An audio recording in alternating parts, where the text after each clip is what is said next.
صدرالعلماء سلمان حیدر آبدی۔ صدرالعلماء مولانا سید سلمان حیدر آبدی 26 جمادی الاولیٰ سن 1357 ہجری سرزمین نوگاما سادات ضلع مراد آباد صوبہ یوپی کے ایک علمی گھرانے میں پیدا ہوئے۔ آپ کے والد صدر الملت مولانا سید محمد مجتبیٰ ایک جید عالم دین تھے۔ آپ اس علمی گھرانے سے تعلق رکھتے تھے جس کا فیضان صدیوں سے جاری ہے۔ آپ نے ابتدائی تعلیم اپنے ہی وطن میں حاصل کی اور اس کے بعد اپنے والد کے تاسیس کردہ مدرسے جامعہ عالیہ جعفریہ نوگاما سادات میں جید اساتذہ کی خدمت میں رہ کر علم نحو، صرف، منطق، فلسفہ، اصول اور فقہ کی کتابیں پڑھیں۔ صدرالعلماء نے سن 1959 عیسوی میں نجف اشرف کا رخ کیا۔ وہاں رہ کر بزرگ اور جید اساتذہ کے سامنے زانوئے ادب طے کیے اور دروس فقہ و اصول کو 6 سال کی مدت میں تکمیل کیا۔ مولانا سلمان حیدر سن 1965 عیسوی میں حوزہ علمیہ نجف اشرف کو ترک کر کے ہندوستان واپس آئے اور تبلیغ و تدریس میں مصروف ہو گئے۔ مولانا سلمان حیدر نے اپنی زندگی میں بہت زیادہ خدمات انجام دی۔ جہاں آپ نے اپنے والد کے تاسیس کردہ مدرسہ عالیہ جعفریہ کو دن دونی رات چوگنی ترقی عطا کی، وہیں حامد المدارس پیہانی کو بھی اپنے فیض سے سرشار کیا اور زندگی کی آخری دہائی میں اپنے وطن عزیز نوگاما سادات میں ایک مدرسہ بے نامی جامعۃ المنتظر قائم کیا۔ مولانا دیگر صفات حمیدہ کے ساتھ ساتھ ایک بے مثال مدیر بھی تھے۔ آپ طلاب کا بہت زیادہ خیال رکھتے تھے۔ ان کو 10-11 برس کی عمر میں ہی نماز شب سے مانوس کرا دیتے تھے۔ آپ کو عمارت کی صنعت سے متعلق باریکیاں بھی معلوم تھیں۔ مدرسے کا نقشہ اپنے قلم سے ہی بنا کر سرکاری دفتر میں پیش کیا اور اسی کے مطابق عمارت بنوائی۔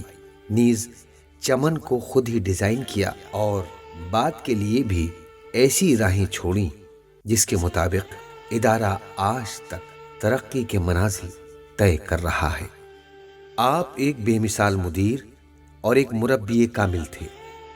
عفو و درگزر، سلام میں پہل، اسلامی وضاقتہ اور توکل علی اللہ موصوف کی زندگی میں اچھی طرح قابل مشاہدہ ہے۔ اپنے چھوٹوں سے معافی مانگنے میں عار محسوس نہیں کرتے تھے۔ اگر کسی طالب علم کی اتفاق سے سرزنش کر دی تو اسے الگ بلا کر دلجوئی فرماتے اور اسے راضی کر لیتے تھے۔ صدرالعلماء مولانا سید سلمان حیدر نے اپنی بہت زیادہ مصروفیات کے باوجود متعدد تصانیف قوم و ملت کو ہدیہ کی۔ آپ کے فرزند مولانا قرۃ العین مجتبیٰ فرماتے ہیں، صدرالعلماء سفر کی حالت میں ہوں یا حضر میں، ٹرین میں ہوں یا اسٹیشن پر، سحر کے وقت 3 بجے کاغذ لے کر تحریر کرنا شروع کر دیتے تھے۔ ایک مرتبہ کا واقعہ ہے، جس وقت آپ پنت ہاسپٹل دہلی میں زیر علاج تھے تو ایک دن میں ملاقات کی غرض سے اسپتال پہنچا تو دیکھا ہاتھ کی پشت پر سرنج ہے اور قلم لیے ہوئے تذکرۃ الاتقیاء فی تاریخ علماء کے سلسلے میں کچھ تحریر فرما رہے ہیں۔ جب صدرالعلماء سے کہا، آپ یہ کیا کر رہے ہیں؟ کہنے لگے، بیٹا لکھ رہا ہوں۔ میں نے کہا، اگر شوق اور جذبہ تحریر درد کا احساس نہیں ہونے دے رہا ہے تو آپ یہ خیال فرمائیں سرنج کی سوئی سے انگلیوں کے موڑنے کے سبب زخم ہو سکتا ہے۔ کہنے لگے، تم نے مولانا ہارون کا واقعہ سنا ہوگا، ان کو لکھنے کا بہت شوق و جذبہ تھا۔ آخر میں کسی بیماری کے سبب انگلیاں زخمی ہو گئیں، قلم پکڑنا مشکل تھا تو وہ قلم انگلیوں سے بندھوا لیا کرتے تھے۔ صدرالعلماء نے یہ کہہ کر پھر لکھنا شروع کر دیا۔ وہ یہ چاہتے تھے کہ اس کتاب کو 100 جلدوں میں تکمیل کریں، جن میں فرقہ ناجیہ، بہلول دانہ، مناقب سید الشہداء اور تکمیل تذکر بے بہا کے اسما قابل ذکر ہیں۔ اللہ نے آپ کو 8 نعمتوں اور 4 رحمتوں سے نوازا۔ موصوف نے ان کی تعلیم اور تربیت پر خاص توجہ دی اور ان کو علم و فضل سے آراستہ کیا۔ صدر العلماء کی علمی میراث کے وارث مولانا سید قرۃ العین مجتبیٰ ہیں، جو حال حاضر 1443 ہجری میں جامعۃ المنتظر نوگاواں سادات کے پرنسپل ہیں۔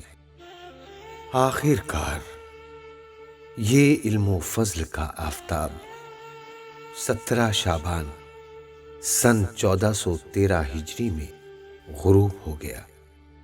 آپ کی رحلت کی خبر بجلی کی رفتار کی مانند پھیل گئی۔ چاہنے والوں کا مجمع امڑ پڑا۔ غسل و کفن کے بعد آپ کے جنازے کو بڑی عزت و احترام کے ساتھ ہزاروں چاہنے والوں کی موجودگی میں اٹھایا گیا اور وصیت کے مطابق اسی قبر میں دفن کر دیا گیا جو انہوں نے اپنے لیے بنوائی تھی۔